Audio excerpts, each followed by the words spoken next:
Vamos falar de eleições. Vocês querem falar de eleições? Vamos falar de eleições. Vamos falar aí das ideias do Pablo Marçal, que quer criar estatais com dinheiro público para poder vender e competir com a Uber. Ele quer criar uma parada que vai ser tipo uma Uber estatal do Brasil, que vai competir com a Uber para poder tirar essa empresa malvadona que leva dinheiro do Brasil. Inacreditável isso aí, mas vamos trocar essa ideia. Vamos falar também de eleições americanas. O Trump e o Elon Musk fizeram no X, antigo Twitter, uma live histórica, que tem simplesmente mais de 200 milhões de pessoas assistiram, ou melhor, ouviram, porque só tinha áudio. E foi muito maneiro. Outra coisa que eu quero falar com vocês também é a respeito da Prefeitura de São Paulo, da Prefeitura do Rio, porque tem muita gente perguntando. Eu já tenho minhas opiniões sobre essas duas prefeituras, mas eu não tenho sobre as outras, tá? Então eu vou falar dessas duas a princípio. Vem comigo pro vídeo. Tô com um pouco de sono, mas vou tentar fazer esse vídeo ficar legal até o final.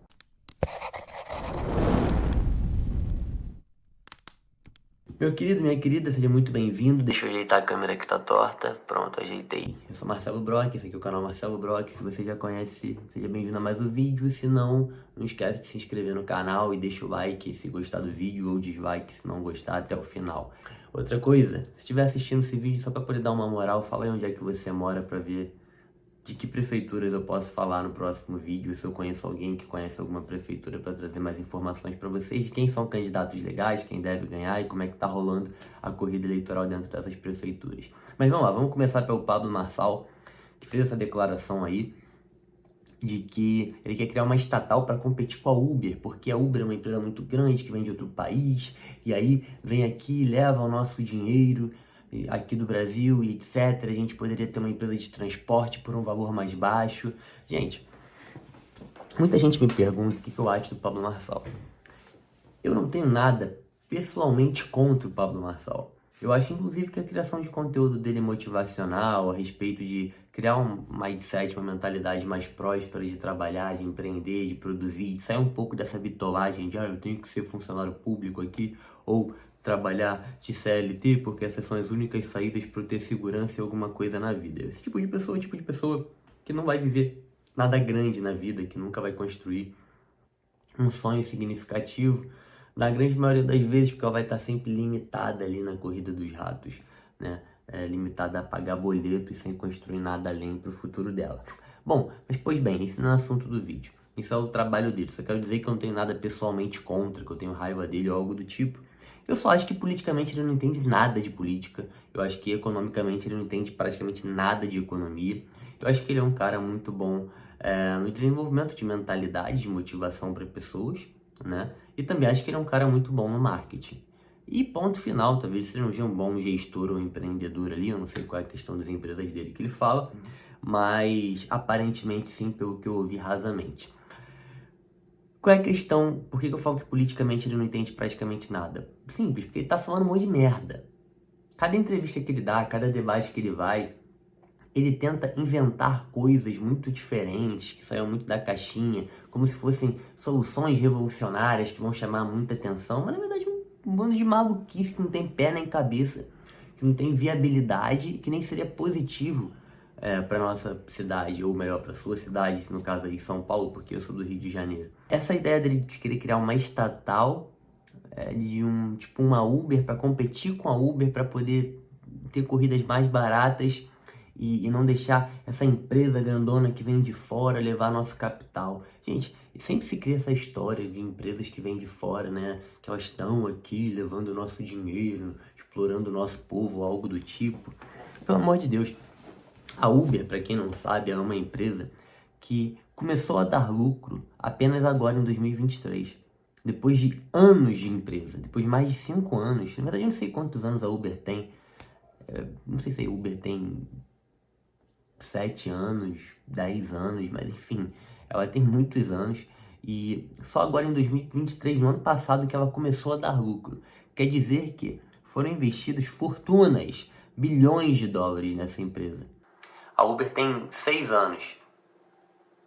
O que é isso? 11? 15 anos. A Uber tem 15 anos. E só no último ano ela começou a dar lucro. Isso quer dizer que ela está há 14 anos dando prejuízo. Ela está há 14 anos Os investidores da Uber estão aplicando dinheiro, fazendo investimento em publicidade, em estrutura, em tecnologia, em mão de obra e tudo mais, para só agora no último ano eles obterem lucro. E ainda assim, o lucro que eles obtiveram no ano de 2023, quer dizer que agora essa companhia, ela se banca, não tem mais que ter aporte de dinheiro, mas ao mesmo tempo, até que esse lucro sirva para poder recuperar todo o investimento dos últimos 15 anos, talvez se leve mais 10 anos, mais 15 anos, a gente não sabe. Então, assim, essa ideia de que a Uber é uma empresa malvadona que leva nosso dinheiro e que enriquece às custas dos outros, meus queridos, me poupe. Ela pode ser, sim, uma empresa que criou valor de mercado e hoje vale muito. Mas ela não é uma empresa que lucra fortunas, não, porque se você olhar os dados, não precisa acreditar em mim, olha os dados históricos da Uber aí dos últimos 15 anos que vocês vão descobrir. Agora, qual é a outra grande questão nisso? A Uber gerou muito emprego no Brasil. Ela deu emprego para muita gente. Muita gente faz dinheiro com a Uber. Muitas famílias são sustentadas pelo serviço da Uber. E você que está assistindo aí, se você nunca foi um motorista da Uber em alguma ocasião, você certamente já pegou um Uber como usuário. Coisa que te ajudou muito também, ajudou muito o transporte no nosso país, que é um transporte público de merda, tá? E os táxis eram muito caros, os taxistas eram muito babacas. Quando a Uber veio, ela conseguiu popularizar, melhorar os valores desse transporte, né, individual de carros. E hoje quase todo mundo pode pegar um Uber. A Uber faz parte da vida das pessoas. E é assim que as empresas ganham dinheiro, é mudando a vida das pessoas. Elas entram numa sociedade melhorando alguma coisa naquela sociedade. No caso, a Uber veio para melhorar o nosso transporte. Se o Pablo Marçal resolve criar uma estatal para combater a Uber, já partindo da perspectiva dessa linha de raciocínio que eu criei, de que a Uber, na verdade, não é uma empresa malvadona que está aqui tomando nosso dinheiro e tudo mais, é uma empresa que muito mais somou no nosso país do que tirou do nosso país. Inclusive, esse é o sentido de empreendedorismo e é por isso que o Estado ele não empreende, porque empreender quer dizer resolver problemas de pessoas, correr riscos, fazer investimentos.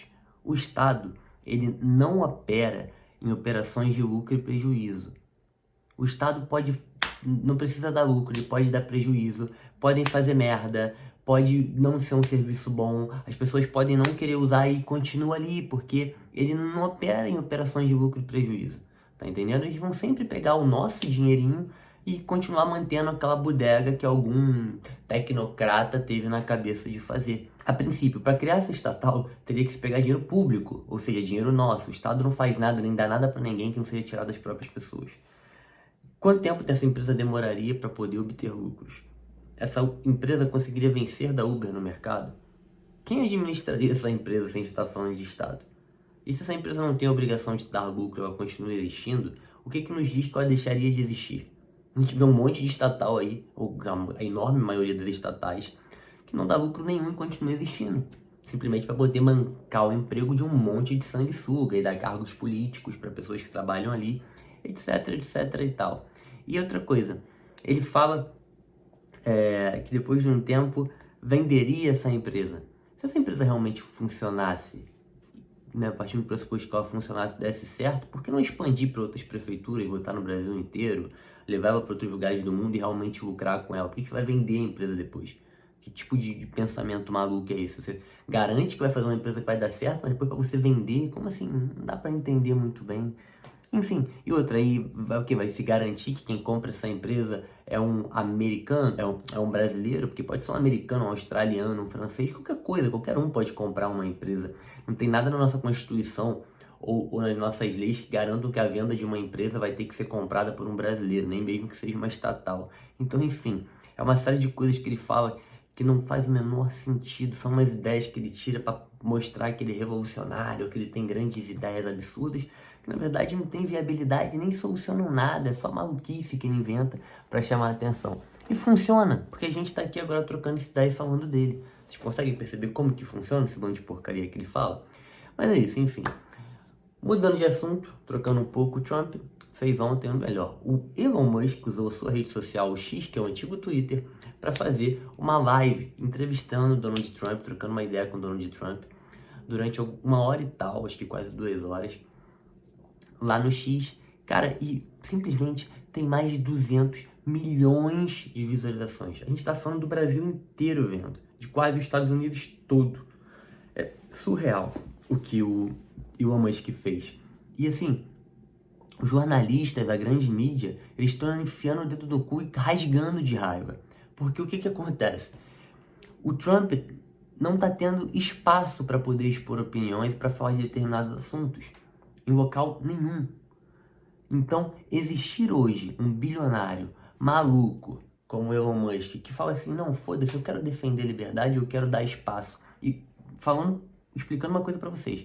Para quem acha aí que o Elon Musk e o Donald Trump, eles são amiguinhos, eles não são, tá? Inclusive, eles já se bicaram várias vezes, eles têm várias discordâncias no decorrer do caminho. O Elon Musk está fazendo isso porque ele está percebendo que a liberdade está perdendo voz total. E por mais que o Donald Trump não seja aquele libertário como o Milei na Argentina, que realmente vai botar um detrator no Estado, cortar gastos e tudo mais, o Donald Trump talvez seja a última barreira para a existência da liberdade. Porque se a Kamala Harris entrar nos Estados Unidos, fudeu, irmão. Fudeu porque ela é muito pior do que o Biden. Kamala Harris talvez seja uma das piores políticas que existem nos Estados Unidos. Ela pode ser o início da ruína dos Estados Unidos da América, que já está passando por um momento frágil, delicado, não só economicamente, como socialmente. E, como bem já sabemos, né, os Estados Unidos ele é o xerife do mundo, ele tem uma responsabilidade muito grande de manter o mundo em ordem e defender o mínimo de liberdade ainda no mundo. Eu não vou entrar aqui em nuances, mas vamos falar bem basicamente aqui para todo mundo entender. Então, eles fizeram isso, cara, e deu uma audiência absurda. Todo mundo pode escutar ali o Donald Trump passando as ideias dele e as perspectivas dele durante horas. A União Europeia, né, por essa live também, pelo X existir lá na Europa e por ela passar essas opiniões do Donald Trump, ela mandou um aviso, uma nota para o Elon Musk, avisando para que se evitasse falar de assuntos muito pesados ou que fossem politicamente incorretos, porque eles agiriam contra o Elon Musk, né? Colocando algumas sanções comerciais que poderiam levar o Twitter, ou melhor, o X agora, a não dar lucro mais na Europa. O Elon Musk virou para eles e falou, bem na cara deles, da União Europeia como um todo, vão se fuder, eu vou fazer e o problema é meu. Se não dá lucro, eu vou continuar mantendo o X aí. Vocês só me expulsam daí caso vocês realmente quiserem fazer algum tipo de censura. E ele realmente está cagando. Literalmente está cagando. O cara botou um foguete para dar reto, acho que ele tá ligando se o Twitter vai parar de dar lucro na Europa. Enfim, é claro que ele se importa com dinheiro, não tô falando aqui que ele tá fazendo só por benevolência, mas isso é muito pequeno pro tamanho do que ele tem. Então ele tá simplesmente brincando. E qualquer país da Europa, para poder tirar o X dali, vai alimentar muito a direita, que vem crescendo muito na Europa, porque a galera vai ficar puta da vida, vai ser um grande ato de censura, né? E todo mundo vai começar a abrir mais os olhos para esse bando de gente que quer simplesmente enfiar imposto goela abaixo do povo e escolher o que as pessoas têm que fazer, o que elas têm que pensar, como deve ser a vida delas, blá blá blá blá blá blá, aquela coisa toda que a gente já sabe. Então assim, eles jamais vão fazer isso. Então foi uma grande jogada, a mídia ficou desesperada. Inclusive, o Elon Musk deu espaço também agora para trocar uma ideia, entrevistar a Kamala Harris, né? Claro, já que ele entrevistou o Donald Trump, ela não topou, assim como ela não topou e na Fox também. A Kamala Harris está utilizando aí uma estratégia de ir apenas em canais, em veículos de comunicação que corroborem com a sua ideologia. Então, por exemplo, ela vai na CNN. Claro, CNN, para quem não sabe, é a Globo dos Estados Unidos, né? O canal esquerdista lá deles. A Fox já é um canal um pouco centro-direita. Uma coisa que é legal de saber é que nos Estados Unidos as mídias elas não ficam com essa babaquice de imparcialidade. Elas meio que se posicionam e todo mundo já sabe que a Fox é republicana e todo mundo já sabe que a CNN é democrata, por exemplo, entendeu? Isso é muito interessante. Agora, vocês querem saber a minha opinião? O segundo turno das eleições de São Paulo, tá? Provavelmente vai ficar entre o Nunes e o Boulos. E muito provavelmente o Nunes vai levar, tá? E assim esperamos que seja. Já quando a gente está falando de eleições americanas, eu já falei aqui antes, o Trump tem que tomar um pouco de cuidado com a boca, porque ele passa muito dos limites, mas eu acredito que a eleição já está até ganha pelo Donald Trump, principalmente pelo cenário dos swing states, que eu já expliquei também para vocês. As eleições americanas já têm algumas cartas marcadas, que são os estados que sempre votam no mesmo partido. Então a gente sempre sabe que o Texas é republicano e vai votar no Trump. A gente sempre sabe que a Califórnia é democrata e vai votar majoritariamente na Kamala. Agora, existem 7 estados que geralmente definem as eleições. Esses estados estão todos com Donald Trump. A Kamala precisaria virar a maioria desses estados, ou seja, pelo menos 4 aí, 5, para conseguir ganhar a eleição. Então eu acho algo que é muito difícil de acontecer. Eu acho que o Trump meio que já ganhou, e eu não sei que tem um revertério muito grande aí, como alguém realmente conseguir dar um tiro nele, né? Ou algo do tipo, beleza? Então, São Paulo eu acredito que seja isso. Nos Estados Unidos eu acredito que seja isso também que eu falei. E no Rio de Janeiro, eu acho que não tem nem muito o que falar. Eu assisti o debate aqui do Rio de Janeiro, por exemplo. E no Rio de Janeiro, basicamente, o Eduardo Paes já ganhou. Ele provavelmente já está reeleito. E o debate é basicamente um grupo de candidatos ali tentando atacar desesperadamente o Eduardo Paes. Não que não tenha, né, munição para atacar o Eduardo Paes, não que eu goste dele, mas tentando atacar ele para ver se consegue fazer ele cair nas pesquisas e alguém talvez ir para o segundo turno com ele, algo que talvez nem aconteça. Eu acredito que o Eduardo Paes possa ganhar aqui no Rio de Janeiro até em primeiro turno, vai ser difícil alguém ir para o segundo turno com ele. Mas é o que os candidatos estão tentando fazer, isso mostra a distância que existe entre os outros candidatos e o Eduardo Paes. E aqui também tem um retardado nível Boulos, que é o tal do Tarcísio Mota, né? Um cara que já foi diretor do Pedro II, que já tentou ser governador aqui. Ele é um cara do pessoal militante, socialista, tosco, como Marcelo Freixo ou Boulos, enfim, essa galera aí, né? Bem esquisita. Então é isso, galera. Espero que vocês tenham gostado. Por esse vídeo é só. Pode anotar os meus palpites aí e me cobrar depois da eleição. Por esse vídeo é só. Um abraço, até a próxima.